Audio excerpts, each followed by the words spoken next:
Shalom, bien-aimés dans le Seigneur, nous vous saluons dans le nom précieux et glorieux de notre Seigneur Jésus. Nous sommes dans la joie de pouvoir réellement nous retrouver et partager la parole du Seigneur, communier et pouvoir réellement élever le nom de notre Dieu. C'est mercredi et tous les mercredis, c'est votre émission que la Bible parle, une émission qui répond aux questions que vous nous posez, une émission qui apporte réellement la lumière aux préoccupations qui sont les vôtres, les nôtres, et nous répondons avec la grâce du Seigneur. C'est votre serviteur, le pasteur Philippe Mukenge, et nous croyons que le Seigneur va pouvoir réellement apporter la lumière aux questions que nous nous posons, aux questions que nous sommes en train de pouvoir réellement euh, soulever. Que Dieu vous soit favorable, que Dieu vous bénisse de partout où vous êtes, que vous soyez en Amérique, en Océanie, en Asie, en Afrique, en Europe, que le Seigneur puisse réellement vous être très, très favorable. Nous croyons à la grâce de Dieu, nous croyons à sa bonté. Voilà pourquoi notre prière est que le Seigneur puisse vous assister. Parce qu'il a lui-même promis que tous ceux qui s'attachent à son royaume, tous ceux qui mettent en premier lieu la parole du Seigneur, il accomplit réellement tout ce qu'ils désirent et leur donne tout ce qu'ils veulent par surcroît. Et nous croyons que le Seigneur va vous apporter réellement dans votre vie tout ce qui est nécessaire afin que vous puissiez le servir dans la paix, dans la joie. Et nous croyons à la paix du Seigneur, nous croyons à sa bonté. Voilà pourquoi nous vous prions de pouvoir réellement vous attacher à ces dieux qui est fidèle à ses promesses, qui est fidèle réellement à sa parole, parce qu'il est la parole. Et ainsi, tout ce qu'il a mis dans sa parole, a promis dans sa parole, lorsque nous demeurons dans sa parole, tout cela nous sera accordé par le puissant nom de notre Seigneur Jésus. Bien-aimés dans le Seigneur, aujourd'hui nous avons intitulé notre mission là où se trouve le corps, s'assembleront les aigles. Donc c'est une question de notre bien-aimé, je vais pouvoir réellement lire son nom. Donc c'est le bien-aimé.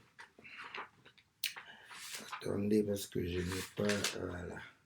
Francisco, voilà, le bien-aimé Francisco qui nous a posé la question de pouvoir réellement apporter la lumière sur cette écriture, là où sera le corps, s'assembleront les aigles.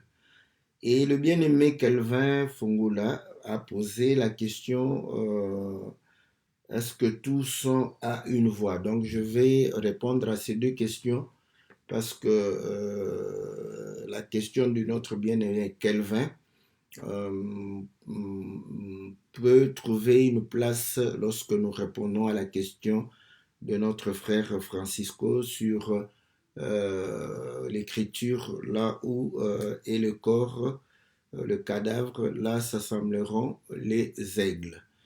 Voilà, bien-aimés dans le Seigneur, c'est votre serviteur et nous avons toujours dit envoyez-nous vos questions, nous allons pouvoir répondre à vos questions parce que nous croyons que le Seigneur va pouvoir réellement nous apporter la lumière.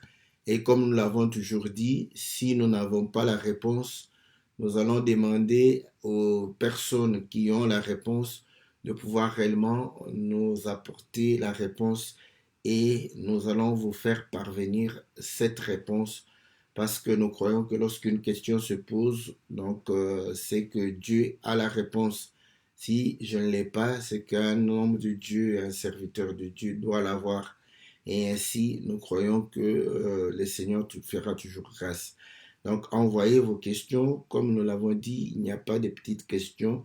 Même si on a déjà répondu ça au travers réellement d'autres serviteurs, mais nous aurons réellement l'occasion de pouvoir parler avec la grâce que le Seigneur nous a accordée. Voilà, bien-aimés dans le Seigneur, nous sommes dans la joie de pouvoir réellement nous retrouver et comme vous le savez, nous allons pouvoir lire une écriture qui pourra nous permettre de partager cette parole. Donc, comme il nous a posé la question, c'était dans le livre de Matthieu chapitre 24. Matthieu chapitre 24, le Seigneur dit ceci au verset 28. Il dit, voilà, en quelque lieu que ce soit le cadavre, en quelque lieu que ce soit le cadavre, là s'assembleront les aigles. Voilà, donc il avait besoin de pouvoir avoir la réponse. Voilà, bon, nos amis théologiens nous ont toujours conseillé de pouvoir lire le contexte pour pouvoir avoir l'idée. Bon, c'est bien, mais cependant, le contexte ne nous donne pas la révélation, mais peut-être nous permet de pouvoir comprendre le texte de manière littérale. Donc voilà, donc comme nous savons que la compréhension du texte nous permet de pouvoir réellement euh, comprendre où sont les clés de la prophétie ou de la parabole afin de pouvoir avoir la révélation. Donc c'est toujours bien de pouvoir. Bon, le livre de Matthieu 24, vous le savez, et là, le Seigneur est en train de pouvoir parler de ce qui va arriver, du temps, de la fin, les signes qui vont pouvoir arriver. Bon, je vais lire quelques écritures, n'est-ce pas? Je lis au verset 25. Voici, je vous l'ai annoncé d'avance. Si donc on vous dit, voici, il est dans le désert, n'y allez pas, voici, il est dans les chambres, ne le croyez pas, car comme l'éclair part de l'Orient et se montre jusqu'en Occident, ainsi sera l'avènement du Fils de l'homme. En quelque lieu que soit le cadavre, là s'assembleront les aigles.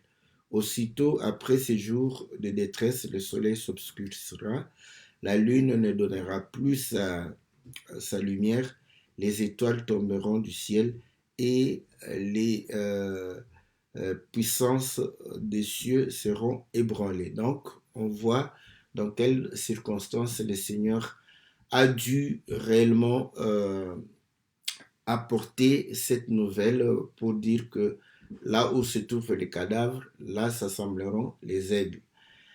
Donc, nous allons lire un autre texte, toujours du Seigneur, qui va pouvoir parler toujours de cela, mais dans Luc chapitre 17, et là je vais lire le contexte directement. Au verset 22, il dit aux disciples, des jours viendront où vous désirerez voir l'un des jours du Fils de l'homme, et vous ne le verrez point. On vous dira, il est ici, il est là, n'y allez pas, ne courez pas après. Car comme l'éclair resplendit et brille d'une extrémité du ciel à l'autre, ainsi sera l'avènement sera le Fils de l'homme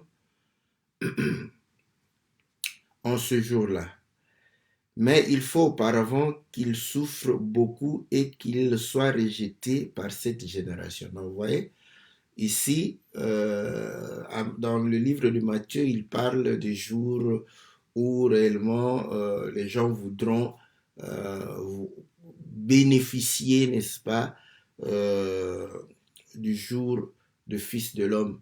Or, vous allez comprendre que la manifestation de son jour, c'est aussi, n'est-ce pas, la manifestation du salut, parce que il est venu pour pouvoir apporter le salut, il est venu pour pouvoir réellement apporter, n'est-ce pas, la vie. Voilà pourquoi, lorsqu'il parle de cela, rappelez-vous quand il parlait pour dire que quand Abraham a vu son jour, il a tressailli de joie. Donc, vous allez comprendre que il est le jour et nous savons que le jour, c'est la lumière. Donc, Dieu appela jour la lumière dans Genèse chapitre 1. Et vous allez comprendre que la lumière, c'est elle qui est la vie. Parce que la lumière de la parole, c'est la vie. Et ceux qui reçoivent cette lumière, vous allez comprendre qu'ils reçoivent la capacité de pouvoir devenir enfants de Dieu. Voilà pourquoi Dieu dit que la lumière soit et la lumière fut.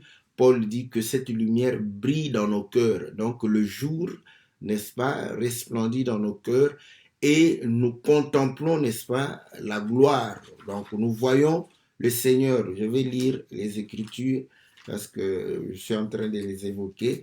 Je vais pouvoir aussi lire. Nous sommes dans le livre de 2 Corinthiens, je crois, au chapitre 4. Voilà ce que Paul dit au verset 5. Nous ne nous prêchons pas nous-mêmes, c'est Jésus-Christ, le Seigneur, que nous prêchons et nous disons vos serviteurs, n'est-ce pas, à cause de Jésus. Car Dieu, qui a dit la lumière brillera du sein des ténèbres, a fait briller la lumière dans nos cœurs pour faire resplendir la connaissance de la gloire de Dieu sur la face de Christ. Vous voyez? Donc, nous comprenons que lorsque la lumière brille dans nos cœurs, nous voyons, n'est-ce pas, la gloire de Dieu, n'est-ce pas, cette connaissance resplendir sur la face de Christ. Donc, c'est aussi, n'est-ce pas, voir le jour, n'est-ce pas, du Fils de l'homme.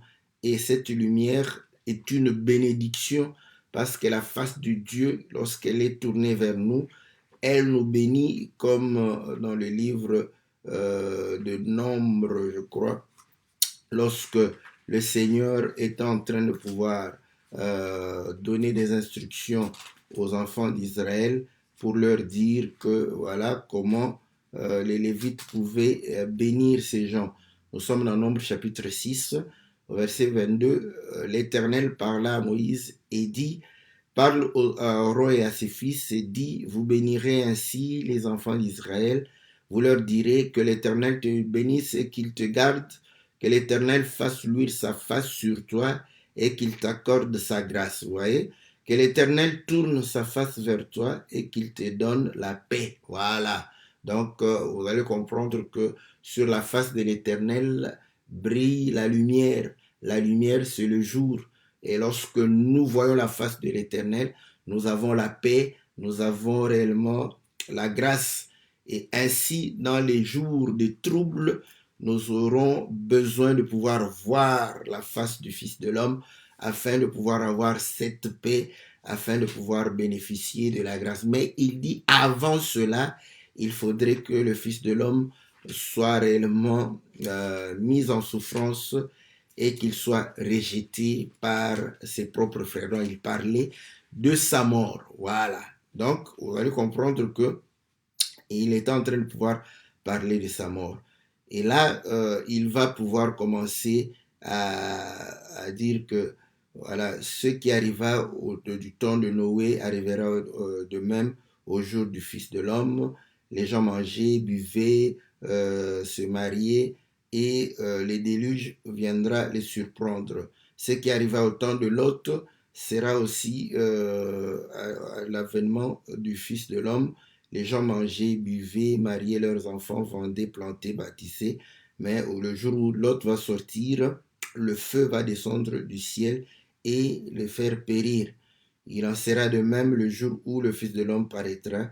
En ce jour-là, celui qui sera sur le toit qui ne descende. Donc nous sommes dans les mêmes circonstances qui étaient, n'est-ce pas, évoquées dans Matthieu chapitre 24. Et voilà, au verset 37, il va dire, les disciples lui dirent, où serait-ce, Seigneur? Et il répondit, où sera le corps? Là s'assembleront les aigles. Voilà. Donc, vous allez comprendre que il est en train de pouvoir réellement exhorter à la vigilance pour pouvoir permettre aux gens de veiller de pouvoir réellement demeurer, n'est-ce pas, vigilants et que ce jour ne puisse pas les surprendre. Et là, ils vont poser la question, ils répondent de la même manière. Donc, nous comprenons que cette réponse-là, où seront assemblés les aigles, c'est là où se trouvera le cadavre. C'est dans cette circonstance, pour pouvoir réellement euh, échapper, n'est-ce pas, à tout cela, parce que il démontre effectivement que les gens chercheront, n'est-ce pas, mais il dit que là où s'assemblent les aigles, c'est là où le cadavre est. Cette écriture, le Seigneur ne l'a pas inventée parce que comme il ne faisait que accomplir ce qui était écrit et il expliquait les choses qui étaient dites bien avant qu'il ne puisse porter la chair et pouvoir réellement sauver l'humanité au travers l'œuvre de la croix. Donc, vous allez comprendre que dans le livre de Job 39, l'Éternel va parler à Job et poser des questions. Et voilà une de ces questions que le Seigneur va pouvoir poser. Ça va concerner l'aigle. Nous sommes dans Job chapitre 39, au verset 30. Est-ce par ton ordre que l'aigle s'élève et qu'il place son nid sur les hauteurs? C'est dans les rochers qu'il habite, qu'il a sa demeure, sur la cime des rochers, sur le sommet des monts. De là, il épie sa proie, il plonge au loin les regards, et ses petits boivent le sang, et là où sont des cadavres, l'aigle se trouve. Voilà. Voyez là où le Seigneur a pris l'écriture. Donc, il démontre que l'aigle s'élève et le nid est dans les hauteurs. Il habite dans le rocher, n'est-ce pas? Et il est au sommet des montagnes. Or, vous allez comprendre que le Seigneur va s'identifier comme étant celui qui habite, n'est-ce pas, au sommet des montagnes. Là, sa demeure est réellement dans les hauteurs, comme l'écriture de Exode chapitre 15 le dit. Nous sommes au verset, je commence au verset 15. Les chefs d'Édom s'épouvantent, un tremblement saisit les guerriers de Moab, tous les habitants de Canaan tombent en défaillance.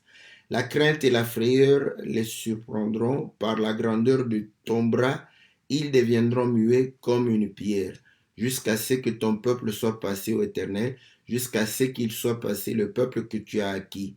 Tu les amèneras et tu les établiras sur la montagne de ton héritage, au lieu que tu as préparé pour ta demeure, ô Éternel, au sanctuaire, Seigneur, que tes mains ont fondé. L'Éternel régnera éternellement et à toujours. Voilà. Donc ici, nous voyons que il place sa demeure, n'est-ce pas, sur les hauteurs, n'est-ce pas, de la montagne, et c'est là où, n'est-ce pas, est son sanctuaire. Et là, c'est l'aigle, c'est là où l'aigle place son nid, n'est-ce pas? C'est là où il habite. Et vous savez que il habite dans le rocher, et l'Éternel est le rocher. Et donc, et nous comprenons, quand nous prenons Jean chapitre 1, au commencement était la parole était avec Dieu, la parole était Dieu. Voilà, la parole était l'habitation de Dieu. Et le Seigneur, lorsque Pierre va pouvoir apporter une parole qui venait du ciel, qui venait réellement d'auprès du Père, il dira sur cette pierre, parce que la parole de Dieu, c'est un rocher, c'est une pierre. Sur cette pierre, je bâtirai mon église. Donc nous comprenons que tout ceci démontre que Dieu, n'est-ce pas, demeure dans sa parole. Et sa parole est au-dessus de notre entendement. Voilà pourquoi Ésaïe 55 dit que mes paroles ne sont pas vos paroles. Tels les cieux sont séparés de la terre, ainsi mes paroles sont séparées de vous. Voilà, nous comprenons que les paroles de Dieu, n'est-ce pas, sont dans les hauteurs, au-dessus de notre entendement. Voilà, d'où pour que tu puisses comprendre, il faudrait te débarrasser, n'est-ce pas, de la compréhension charnelle des choses, la compréhension littérale des choses, parce que Dieu est dans les hauteurs. Donc, si tu restes terre à terre, tu ne saisiras pas la pensée du Seigneur, tu ne découvriras pas sa demeure, et ainsi tu ne verras pas sa face, tu ne seras pas béni, tu n'auras pas sa grâce, et tu pourras réellement te contenter d'une satisfaction de la chair, croyant servir Dieu et pourtant étant loin de la face du Seigneur. Voilà, donc nous comprenons que l'aigle est dans les hauteurs, Dieu est aux cieux. Donc voilà. Et là, le Seigneur va s'identifier, Dieu va s'identifier par rapport à l'aigle lui-même encore. Voilà. Nous sommes dans le livre de Exode. Exode chapitre 19 au verset 1. La Bible dit ceci: le troisième mois après leur sortie du pays d'Égypte, les enfants d'Israël arrivèrent ce jour-là au désert de Sinaï. Étant partis de Riphidim, ils arrivèrent au désert de Sinaï. Ils campèrent dans le désert. Israël campa vis-à-vis de la montagne. Moïse monta vers Dieu et l'Éternel l'appela du haut de la montagne en disant: tu parleras ainsi à la maison de Jacob et tu diras aux enfants d'Israël: vous avez vu ce que j'ai fait à l'Égypte, comment je vous ai porté sur les ailes d'aigle et amené vers moi. Maintenant, si vous écoutez ma voix et si vous gardez mon alliance, vous m'appartiendrez entre tous les peuples, car toute la terre est à moi. Donc, vous voyez, le Seigneur s'identifie à l'aigle. Il démontre que voilà, il était l'aigle, il les a transportés. Bon, nous rentrons dans Job chapitre 39. L'aigle est où? Il est dans les hauteurs. C'est là où il épie sa proie. Voilà. Donc, vous allez comprendre que quand il descend, n'est-ce pas, il descend pour pouvoir déchirer sa proie. Vous comprenez? Et prendre, n'est-ce pas, euh, euh, cette nourriture, parce que c'est petit, hein, n'est-ce pas? Le nid est où? Le nid est dans les hauteurs. Donc, nous comprenons que l'aigle épie sa proie étant dans les hauteurs.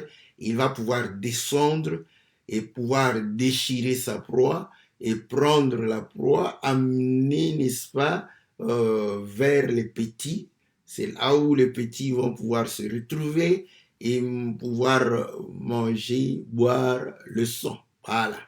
Donc, ça, c'est une image. Dieu parle avec les images et les images nous permettent, comme nous le disons, de pouvoir avoir la compréhension du mouvement de Dieu et c'est ainsi que nous pouvons poser, n'est-ce pas, la révélation par rapport à ces images. J'aime bien les images claires qui puissent faciliter l'entendement de tout un chacun de nous. Donc, maintenant, quel était, parce qu'ils doivent manger, boire le sang, n'est-ce pas, les petits, l'aigle. Dieu s'identifiant lui-même comme étant l'aigle, la nourriture, c'est ça, la nourriture de Dieu, nous pouvons connaître ce que Dieu est en train de pouvoir manger. Ouais. Donc, Ésaïe chapitre 1, le Seigneur va dire qu'il est rassasié. Il est rassasié de quoi? Il est rassasié de tout ce qu'on l'amène, n'est-ce pas, comme nourriture par les enfants d'Israël. Écoutez, donc, nous sommes dans le livre d'Ésaïe, chapitre 1, je lis directement le verset 10. Écoutez la parole de l'Éternel, chef de Sodome. Prête l'oreille à la loi de notre Dieu, peuple de Gomorrhe. Qu'ai-je à faire de la multitude de vos sacrifices, dit l'Éternel? Je suis rassasié des holocaustes de bélier et de la graisse de veau. Je ne prends point plaisir au sang des taureaux, des brebis et de boucs. Voilà. Donc, vous voyez, ça c'est le menu de Dieu. Dieu est en train de montrer son menu, comme ce qu'il mange. Les bœufs, les béliers, les taureaux, n'est-ce pas? Vous allez comprendre que c'était sa nourriture. C'est un aigle, vous voyez? Un aigle, et ce qu'il mange, c'est ce que les petits mangent aussi. Donc, vous allez comprendre qu'il boit, n'est-ce pas, le sang de taureau. Voilà. Des brebis et des boucs. Voilà. Ça, c'est bon. Maintenant, nous voyons qu'il dit à Israël comment je l'ai voilà, délivré, n'est-ce pas, et je l'ai amené, n'est-ce pas, porté sur les ailes d'aigle et amené vers moi. Donc, c'est que l'aigle était descendu. Voilà. Or, quand l'aigle descend, il descend sur la proie. Donc, il faut aller voir en Égypte quelle était la proie. Bon, généralement, vous allez avoir tendance à regarder Pharaon. Non, Pharaon n'est pas la nourriture du Seigneur. Bon, en quelque sorte. Donc, si, si nous parlons de la manière dont il les a terrassés, c'est un peu, mais voilà, nous comprenons que en Égypte, n'est-ce pas, c'est l'agneau qui va pouvoir être immolé. Voilà. Donc, vous voyez, donc l'agneau va être immolé et vous allez comprendre que le sang, n'est-ce pas, de l'agneau sera mis sur les linteaux et les manteaux. Et les enfants d'Israël, déjà, vous allez comprendre, vont se retrouver où? Vont se retrouver là où il y avait l'agneau. Voilà. Bon, l'écriture de Job 39 s'accomplit, n'est-ce pas, vraiment de manière assez littérale, parce que là-bas, c'est dit des cadavres. Voilà, des cadavres. Donc, quand nous allons en Égypte, en Exode chapitre 12, vous allez voir que dans chaque maison, n'est-ce pas, il y avait, n'est-ce pas, le corps de l'agneau, le corps de l'agneau qui était dans chaque maison. Et vous allez voir que Israël va se rassembler tout autour, n'est-ce pas, du corps de l'agneau pour manger l'agneau. Et il a été recommandé, on devrait manger l'agneau dans toute son entièreté. Voilà, Exode chapitre 12. Écoutez ce que le Seigneur dit. Voilà.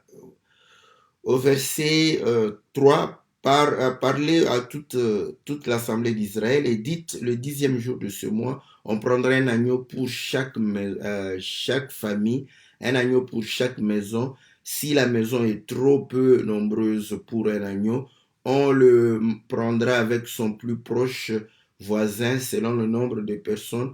Vous compterez pour cet agneau d'après ce que chacun peut manger. Ça sera un agneau sans défaut, mâle âgé d'un an. Vous pourrez prendre un agneau ou un chèvron. Vous le garderez jusqu'au 14e jour de ce mois et toute l'assemblée l'immolera entre les deux soirs. On prendra de son sang, on le mettra sur les deux poteaux et sur le linteau de la porte des maisons où on le mangera. Cette nuit, on en mangera la chair rôtie au feu. On la mangera avec des pains sans levain et des herbes amères. Vous ne le mangerez point à demi-cuit ou bouilli dans l'eau, mais il sera rôti au feu avec la tête, les jambes et l'intérieur. Vous n'en laisserez rien jusqu'au matin. S'il en reste quelque chose le matin, vous le brûlerez au feu. Voilà. Donc, vous voyez que les enfants d'Israël se sont retrouvés là où il y avait le corps de l'agneau pour pouvoir manger. Et maintenant, vous allez voir que lorsque l'ange passe pour pouvoir, il va commencer à regarder. Oh là, où est-ce qu'on mange l'agneau? C'est bien, il vient à la porte. Parce que vous allez comprendre que la porte, c'est une bouche, n'est-ce pas? Donc, il te regarde. Oh là là là. Ici, cette maison, voilà. Cette maison a bu le sang. Voilà, parce que le sang qui était sur les linteaux et les poteaux, c'était réellement le signe que ici, l'agneau a été immolé. Ils ont bu le sang parce que ils sont en train de pouvoir, ils sont tout autour, n'est-ce pas, du corps, ils sont tout autour du cadavre. Voilà. Donc, nous voyons cette image-là. Israël s'est retrouvé tout autour de l'agneau et le sang était sur les linteaux, marquant que cette maison, n'est-ce pas, a reçu le sang. Cette maison a bu le sang, oui. Je l'ai dit comme ça parce que tout le monde sait que Dieu avait interdit à Israël, oui, il a interdit à Israël, mais nous, comme une maison spirituelle, nous voyons déjà que quand on met le sang sur le poteau et les linteaux, c'était pour prophétiser que nous allons boire. Les seigneurs nous donnent le sang. Voilà pourquoi les aigles, ils se rassemblent à cause, n'est-ce pas, du sang. Pourquoi j'insiste? Parce que vous allez voir que si vous lisez dans Lévitique chapitre 11, les oiseaux, il y avait, l'aigle fait partie des oiseaux impurs, hein, bon, donc, mais il y a, on parle de, ce sont des oiseaux de proie, n'est-ce pas? Vous allez voir qu'il y en a d'autres qui mangent les cadavres qui sont en décomposition, voilà. Donc, comme les vautours.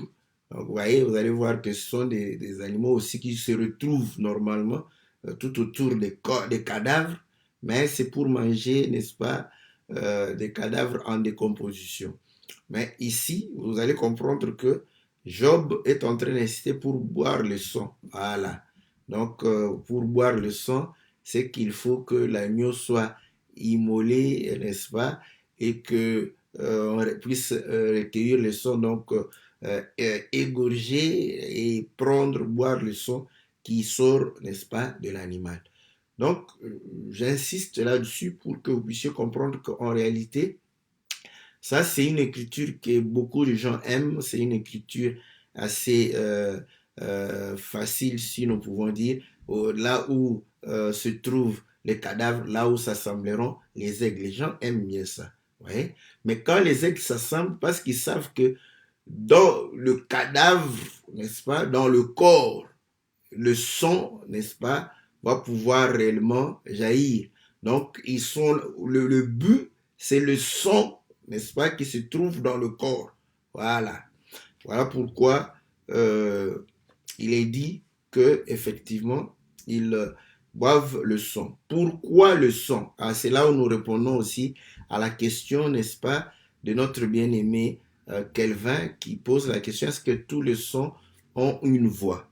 Voilà. Donc, Genèse chapitre 4, parce que le son a une voix. Voilà. Donc, lorsque vous buvez le sang, donc c'est que vous, vous allez entendre, boire le sang, c'est entendre la voix. Genèse chapitre 4, au verset 9. L'Éternel dit à Caïn, où est ton frère Abel? Il répondit, je ne sais pas, suis-je le gardien de mon frère? Et Dieu dit, qu'as-tu fait? La voix du son de ton frère crie de la terre jusqu'à moi. Voilà. Vous voyez? Donc, le son a une voix. Voilà. Ici, nous voyons que le son, n'est-ce pas, d'Abel a crié et l'Éternel, n'est-ce pas, est venu pour pouvoir réellement intervenir par rapport à ce qui s'était passé. Lorsque nous allons dans le livre des Lévitiques, vous allez comprendre là où le Seigneur interdit, n'est-ce pas, interdit le sang à Israël. Lévitique chapitre 17, qu'est-ce qui est dit là-bas? Je lis, je commence au verset 10. Si un homme de la maison d'Israël ou des étrangers qui séjournent au milieu d'eux mange du sang d'une espèce quelconque, je tournerai ma face contre lui qui mange le sang. Ah, ça j'aime ici, manger le sang. Boire le sang, manger. Ça j'aime. Donc, vous voyez, le sang on peut manger, le sang on peut boire. Donc, c'est pas un problème par rapport à ça. Donc, on dit, et je le retrancherai du milieu de son peuple. Car l'âme de la chair est dans le sang, je vous l'ai donné sur l'autel afin qu'il servît d'expiation pour vos âmes, car c'est par l'âme que le sang fait l'expiation. Vous voyez? Donc, l'âme, n'est-ce pas, de la chair se trouve dans le sang. Voilà. Donc, vous allez comprendre que le Seigneur est en train de pouvoir dire, là où se trouve le corps, là où se trouve le cadavre, parce que, pourquoi le cadavre? Parce qu'on ne peut pas manger quelqu'un vivant. Donc, il doit mourir. Voilà pourquoi dans Jean chapitre 6, quand il disait, celui qui ne mange ma chair et ne boit mon sang, ils étaient scandalisés parce qu'ils se disaient, mais comment ça va se faire? Donc, pour manger, il faut l'immoler. Voilà. Voilà pourquoi le Seigneur parle du cadavre, du corps. Mais l'âme, voilà, l'âme du corps, l'âme de la chair se trouve dans son sang. Voilà, quand il dit que celui qui mange ma chair et boit mon sang, celui qui boit le sang a l'âme du Seigneur. Voilà, ça c'est bon.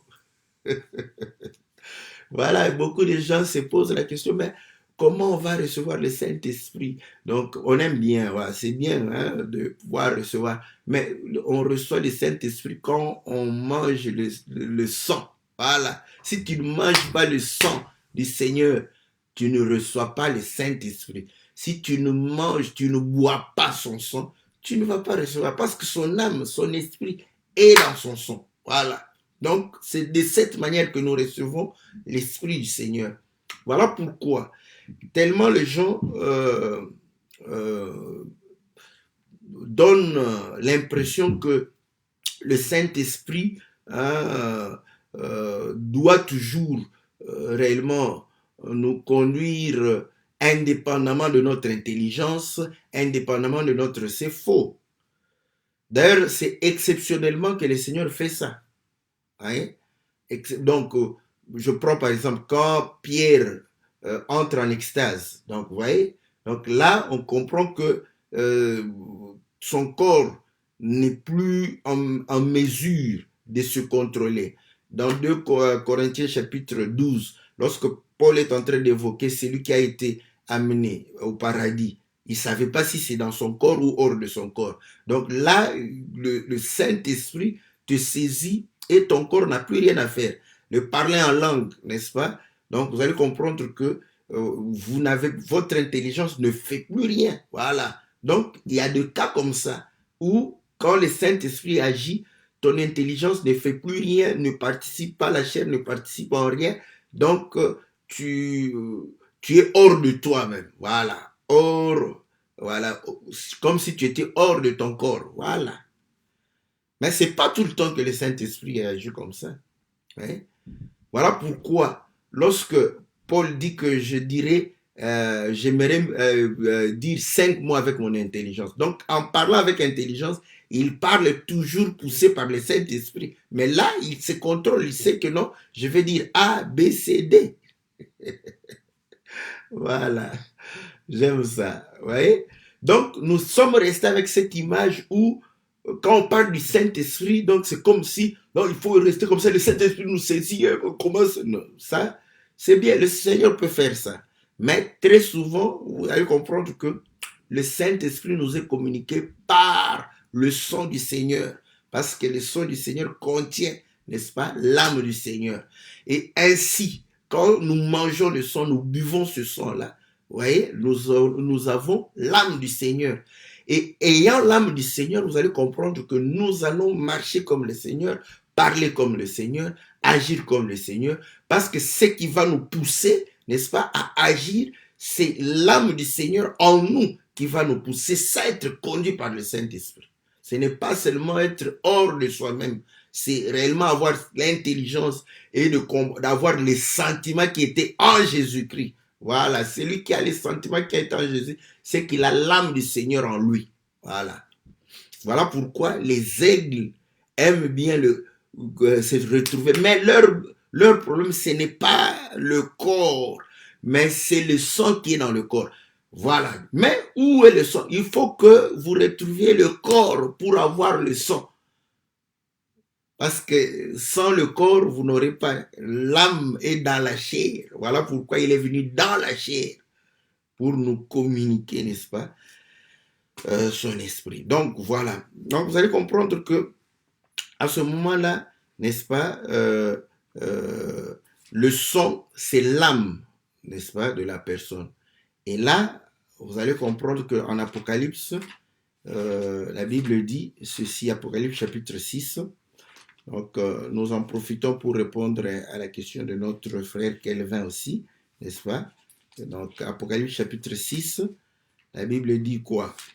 Au verset 9. Quand il ouvrit le 5e sceau, je vis sous l'autel les âmes de ceux qui avaient été immolés à cause de la parole de Dieu et à cause du témoignage qu'ils avaient rendu.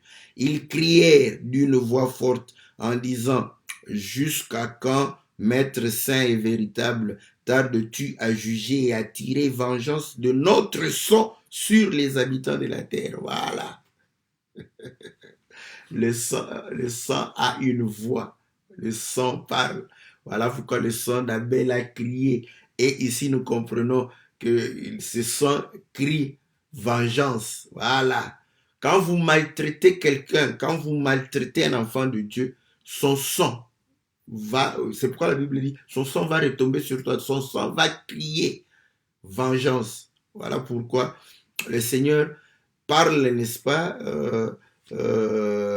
de pouvoir venger les siens, n'est-ce pas, lorsqu'ils sont maltraités.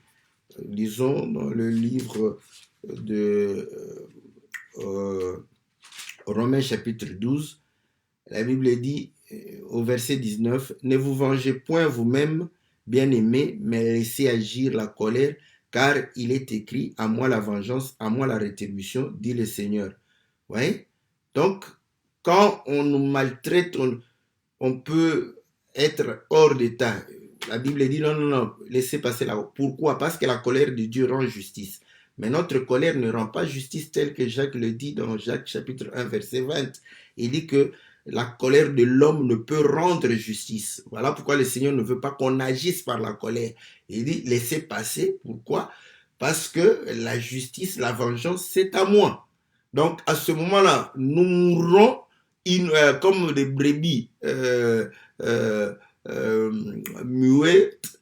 Donc à ce moment, notre sang va parler. C'est le sang qui va parler contre ces gens. Voilà.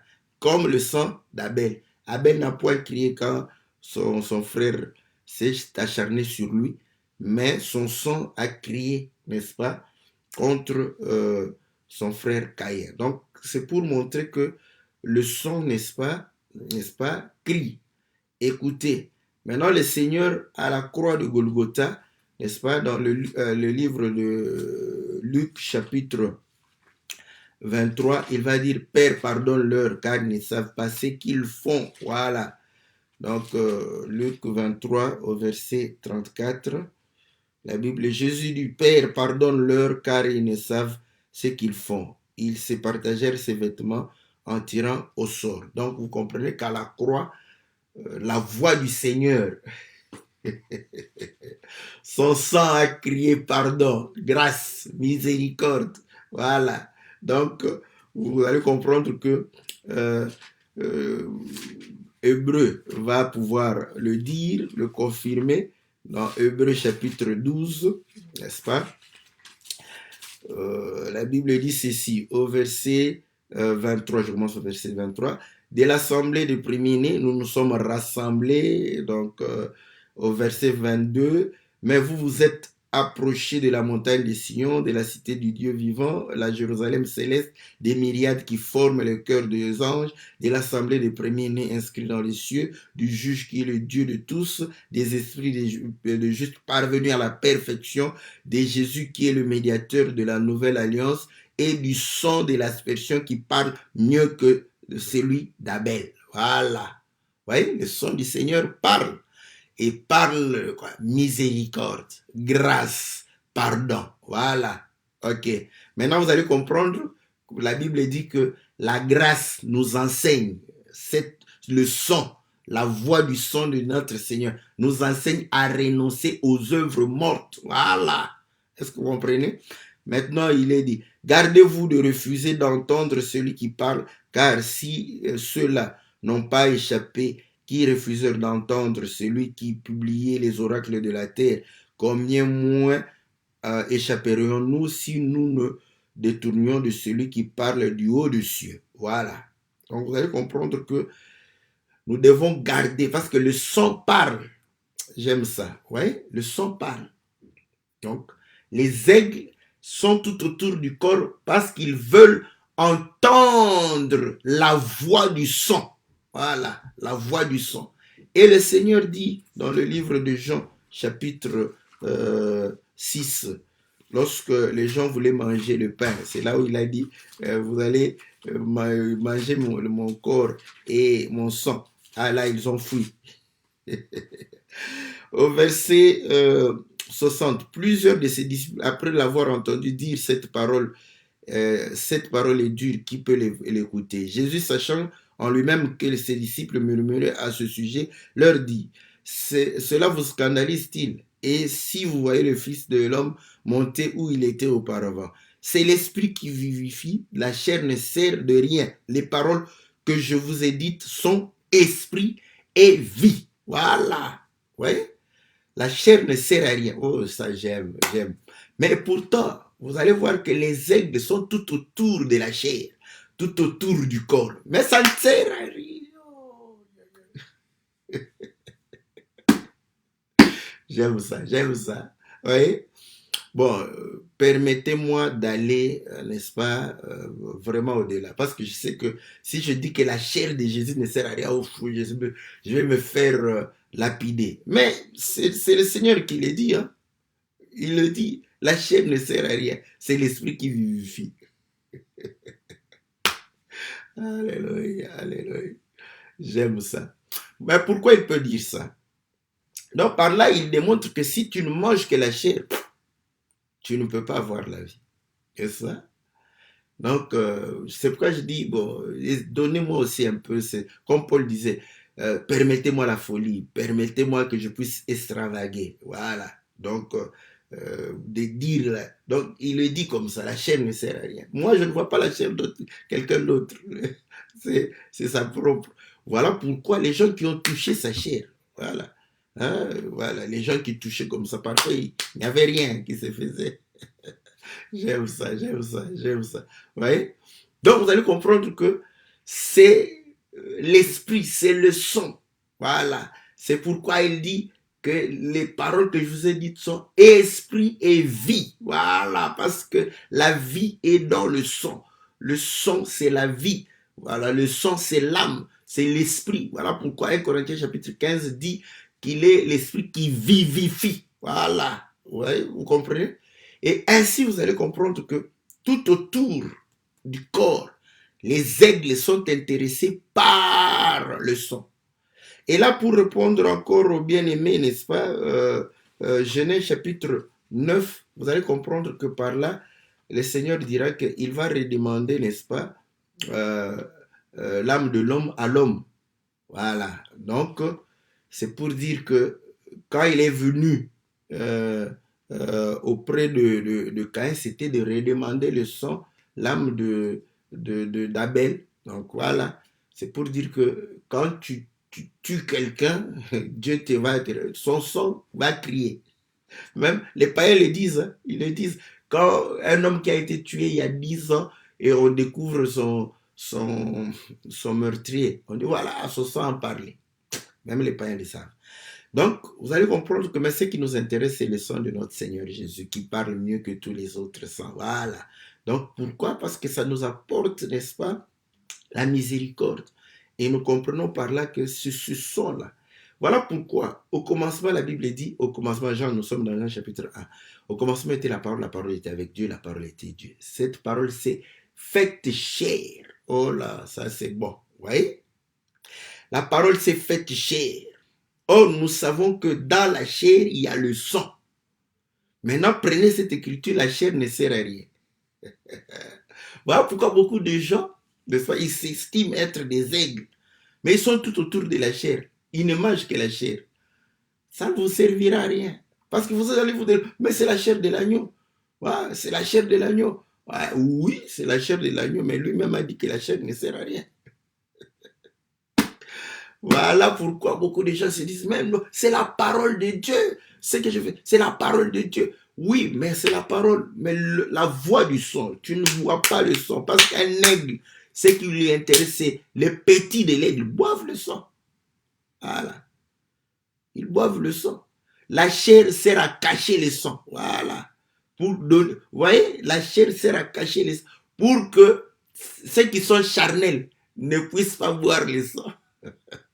J'aime ça, j'aime ces choses.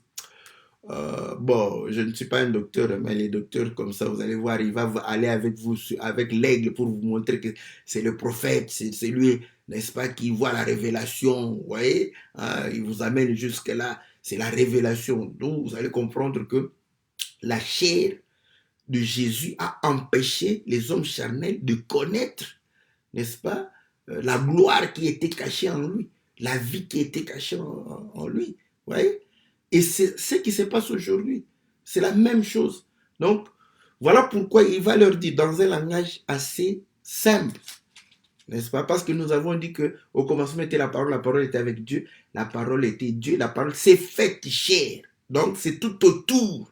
Parce que les aigles, ils doivent se rassembler tout autour de la chair, du corps. Mais ce n'est pas ce qui les intéresse. Ce qui les intéresse, c'est le sang. Écoutez maintenant dans un autre langage ce que le Seigneur dit. Nous sommes dans Jean chapitre 8. Au verset 30. Comme Jésus parlait ainsi, plusieurs crurent en lui. Et il dit aux Juifs qui avaient cru en lui, si vous demeurez dans ma parole, vous voyez, vous demeurez dans ma parole, vous restez tout autour de ma parole, voilà, vous êtes vraiment mes disciples. Voilà, les disciples sont tout autour du maître. C'est tout à fait normal. Le maître, c'est lui le corps. Voilà. Vous connaîtrez la vérité vous affranchira.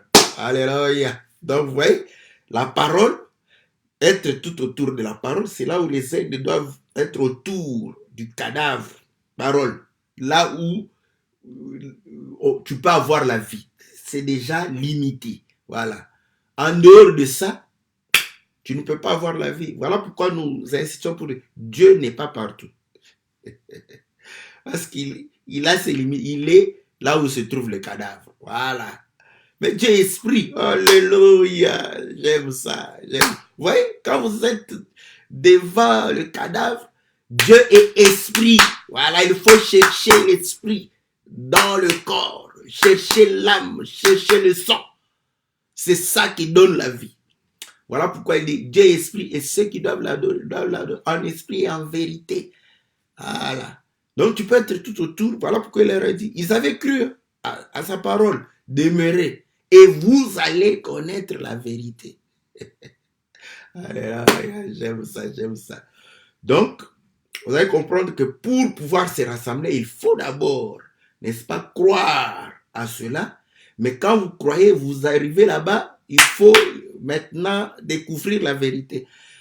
Cette expression, vous allez comprendre que le Seigneur va pouvoir, n'est-ce pas, le dire d'une autre manière, n'est-ce pas, dans le livre de Psaume, Psaume 62.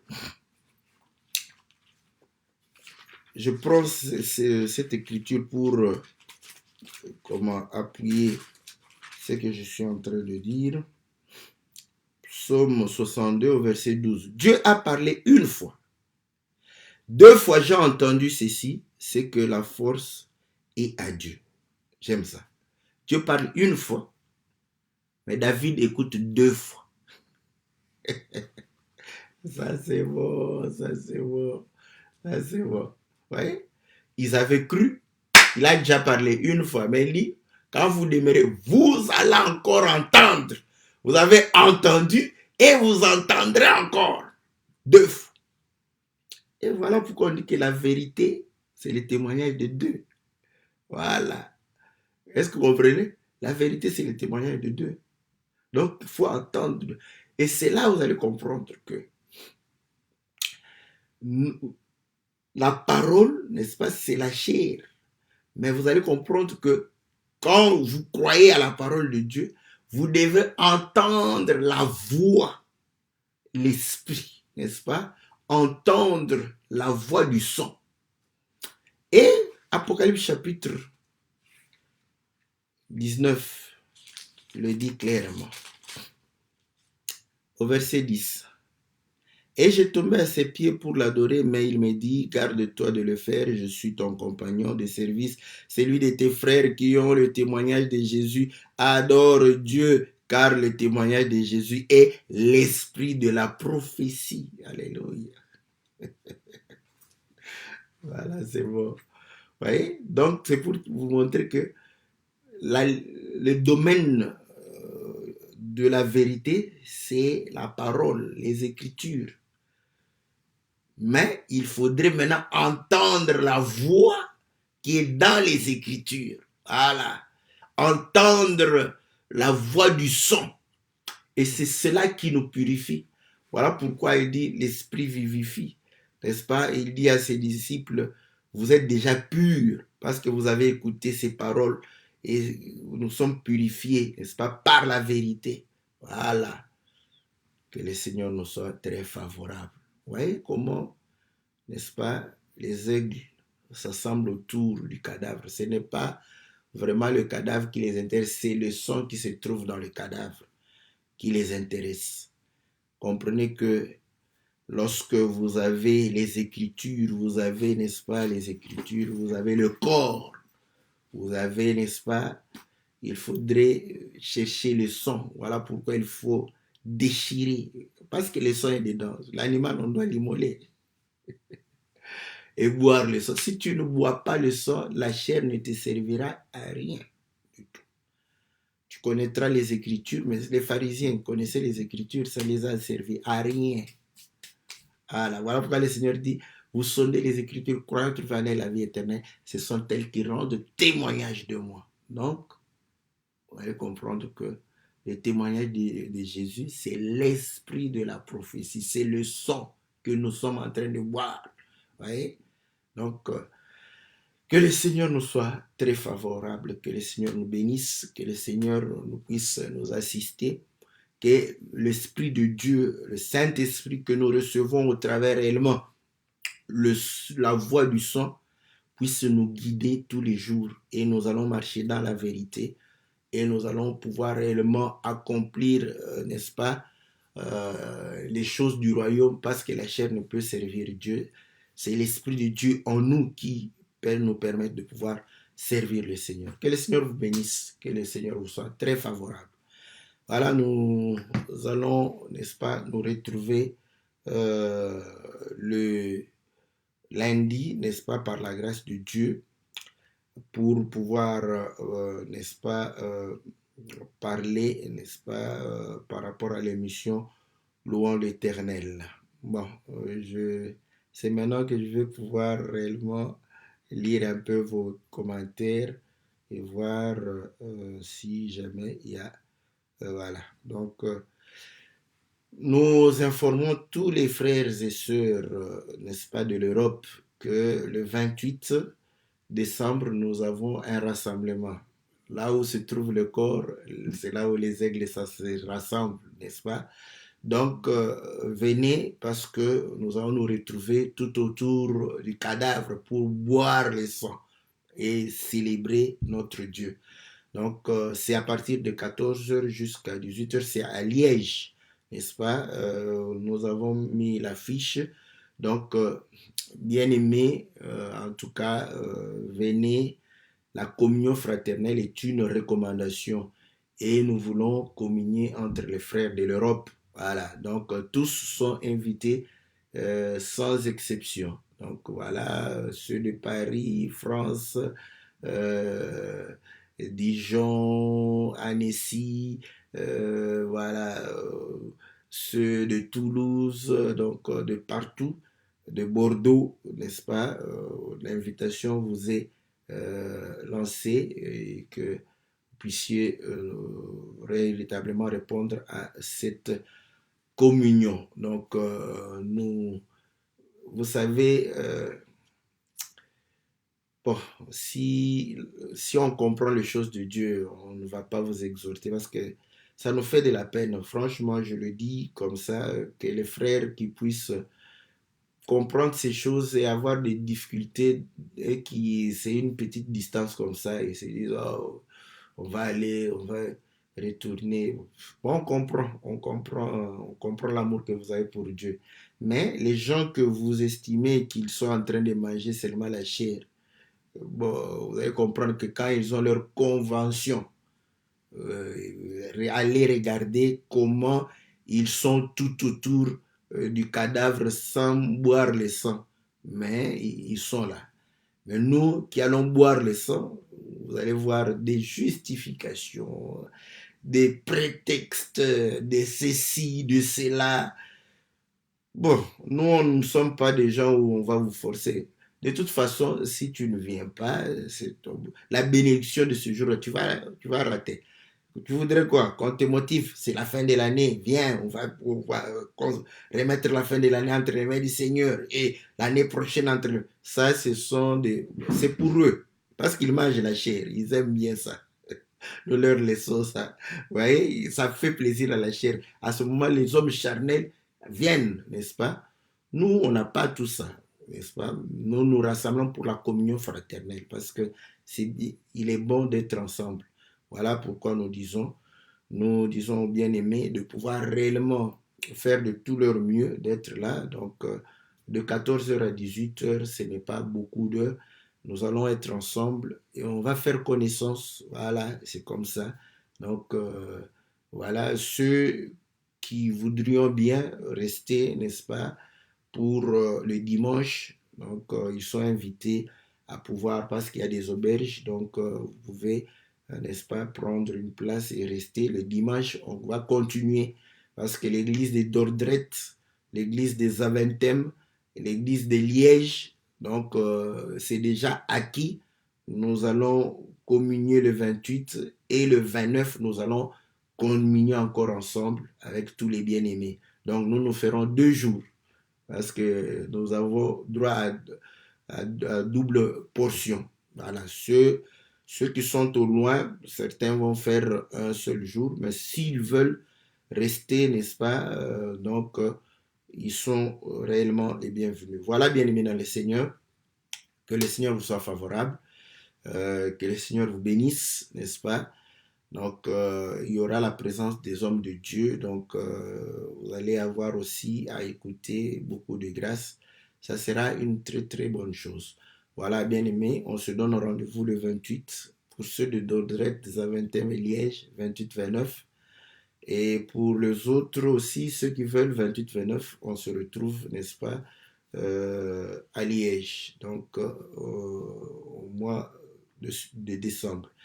Voilà, sinon, nous nous retrouvons le lundi pour notre émission, Louons l'Éternel, et mercredi pour l'émission Que la Bible parle. Que Dieu vous bénisse, que Dieu vous soit très très favorable dans le nom puissant et glorieux de notre Seigneur Jésus. Amen.